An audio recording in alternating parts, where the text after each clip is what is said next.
दोस्तों, मैं आरिफ खान एक बार फिर क्राइम एक्सप्रेस न्यूज़ रूम से आपके सामने नए मुद्दों और ताज़ा खबरों के साथ। यह है रामपुर तोपखाने पर पुराना आरपीएस स्कूल और उसके बराबर में है दारुल अवाम आजम खां का ऑफिस, सपा का ऑफिस।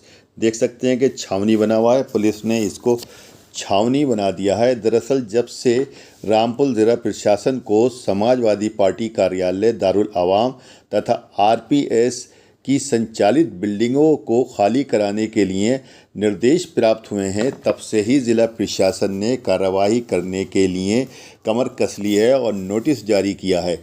इस नोटिस के बाद उन अभिभावकों की नींद उड़ गई है जिनके बच्चे इस आरपीएस स्कूल में तालीम हासिल कर रहे हैं, क्योंकि ये जब सपा सरकार 2012 में थी सबसे पहले इसी आरपीएस स्कूल की स्थापना हुई थी और उस टाइम कहते हैं कि इसमें हज़ारों बच्चों ने एडमिशन लिया था। आज भी जो प्रिंसिपल ने बताया है कि लगभग 600 से 700 के बीच में बच्चे इस स्कूल में तालीम हासिल कर रहे हैं। ऐसे में प्रशासन इनको खाली कराने के लिए, इस बिल्डिंग को खाली कराने के लिए पूरी तरह से कमर कसे हुआ है, लेकिन अभिभावकों की चिंता है कि उनके बच्चों का भविष्य क्या होगा। आज 12 बजे एक सूचना प्राप्त हुई, या ये कहिए कि खबर फैली कि डीआईओएस कार्यालय की तरफ से एक नोटिस चिपका दिया गया है। वो नोटिस भी आप देख सकते हैं कि गेट पे नोटिस लगा हुआ है, आरपीएस के गेट पे नोटिस लगा हुआ है और उसके अंदर में लिखा है कि बिल्डिंग को खाली कर दिया जाए। बहरहाल उस कार्रवाई करने के लिए वो नोटिस दिया गया है। इस सूचना पर तमाम अभिभावकों को इकट्ठा किया गया, या ये कहिए कि अभिभावक वहाँ पर इकट्ठे हो गए और उन्होंने ज़िला प्रशासन के अधिकारियों से बातचीत की। ज़िला प्रशासन से अधिकारियों में बातचीत में अभिभावकों का कहना था कि उनके बच्चों का भविष्य बर्बाद हो जाएगा। बच्चे कहाँ जाएंगे, किस तरह से एग्ज़ाम दे पाएंगे, किस तरह से फ़ाइनल तक पहुँचेंगे। इसलिए जब तक फ़ाइनल एग्ज़ाम नहीं होते तब तक इन बच्चों को इसी स्कूल में रखा जाए।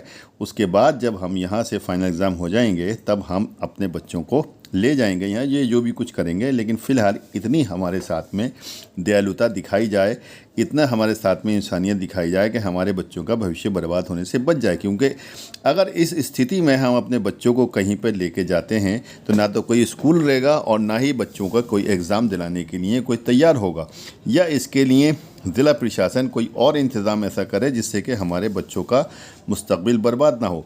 बहरहाल इन्हीं सब बातों को लेकर अभिभावकों और प्रशासनिक अधिकारियों के बीच में बातचीत हुई। प्रशासनिक अधिकारी बिना कोई कार्रवाई किए हुए वापस लौटे और उन्होंने कहा कि इन सारी स्थितियों से अपने उच्च अधिकारियों को अवगत कराया जाएगा और फिर जैसे जो निर्देश प्राप्त होंगे उसी के हिसाब से कार्रवाई होगी।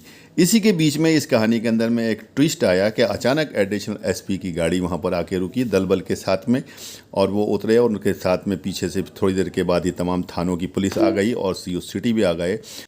दोनों अधिकारी पूछने लगे कि कोई हंगामा हुआ था यहाँ पर, जबकि वहाँ पर ना तो कोई हंगामा था ना इसमें की कोई स्थिति थी।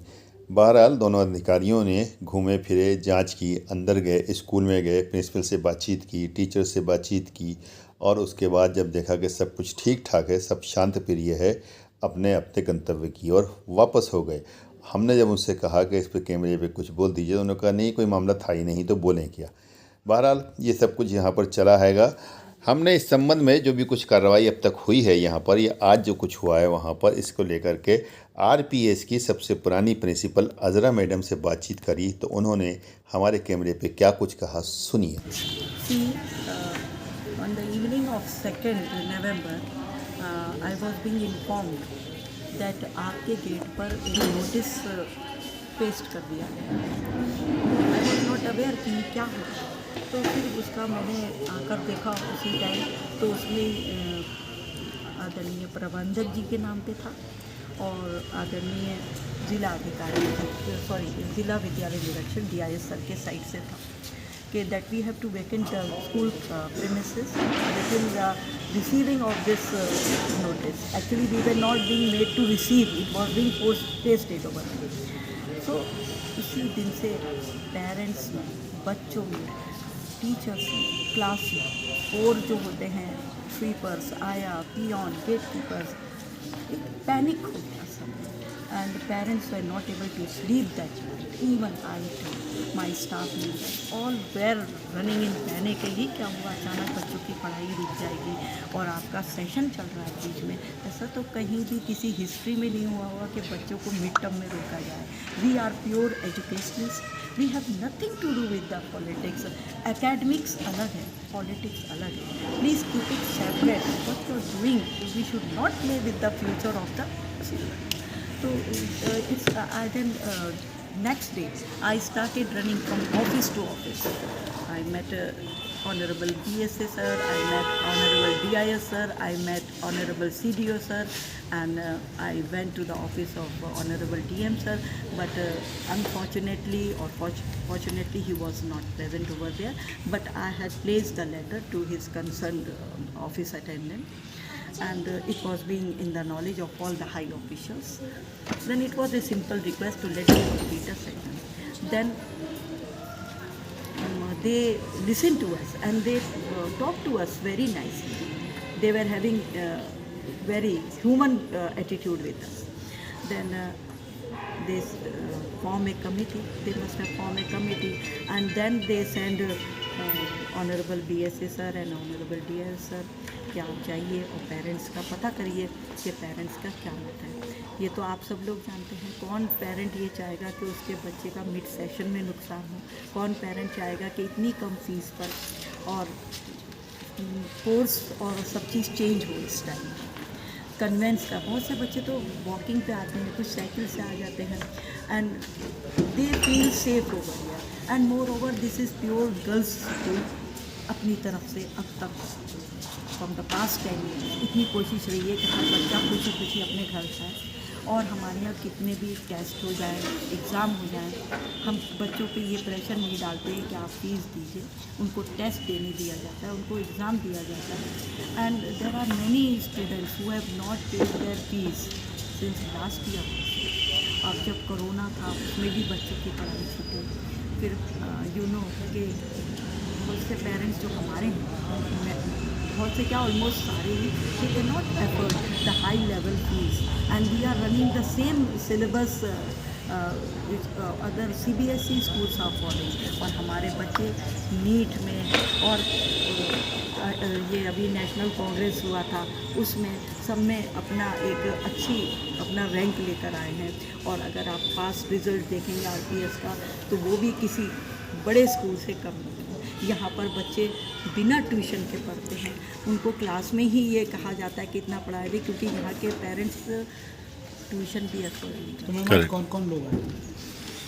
Honourable BSA sir, honourable DIS sir. तो मैम क्या बोला उन्होंने कहा कि जो हमारे आज जो उन्होंने पेरेंट्स का व्यू लिया है, पेरेंट्स एक उसमें उन्होंने कोरस में यही कहा कि they want that their children education should be completed, their session should be completed. और बहुत से तो ये पेरेंट्स ने कहा ये? जी sir.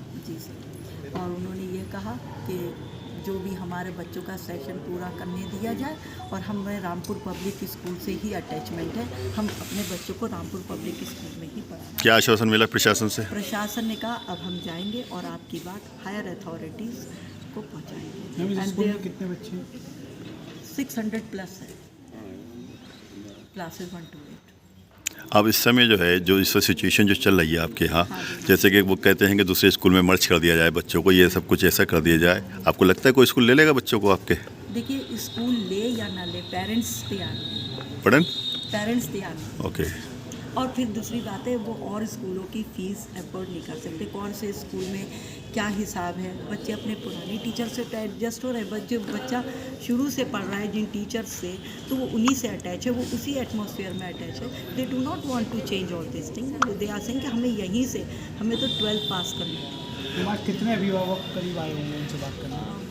Today, see, I received this notice last evening around 7 PM. So we were not able to call all the parents. This was simple and all the things were in haste. जितनों को भी call हो सकता था हमने call किया, और हमने सारा उनके सामने अपना रिकॉर्ड रख दिया कि आप जिससे चाहे मोबाइल पे अपना कर सकते हैं। अटेंडेंस रजिस्टर हमने रख दिए कि कोई यहाँ पर जितने भी पेरेंट्स हैं आप उनका क्लास सेक्शन पूछिए, ऐसे टैली करिए। तो उन्होंने कहा था जितने रजिस्टर्ड हैं हमारे यूडाइस में, हमारे BSA साहब के उसमें, तो वो सब आ गए थे, जितने भी आ सकते थे। ऐसा हुआ हमने 11 बजे का टाइम दिया और they came after the time was 12। हाँ, तो बहुत से लोगों को अपना शॉप्स पे जाना था, लेडीज़ को अपना काम भी देखना, लेकिन उसके बाद में भी मेरे हिसाब से कम नहीं तो अबव 200 थे। और अभी तो मतलब ये समझ लीजिए आज तो 25% भी नहीं कलेक्ट हो पाए, बट अदर जिसको इन्फॉर्मेशन पहुंच रही है दे आर सेइंग कि अभिभावकों का और अधिकारियों का कन्वर्सेशन कितनी देर चला है, बातचीत कितनी देर हुई है? 1 आवर्स। वीडियो अगर पसंद आई हो तो लाइक कीजिए, शेयर कीजिए और चैनल को ज़रूर सब्सक्राइब कीजिए ताकि डायरेक्ट नोटिफिकेशंस आप तक पहुंचते रहें।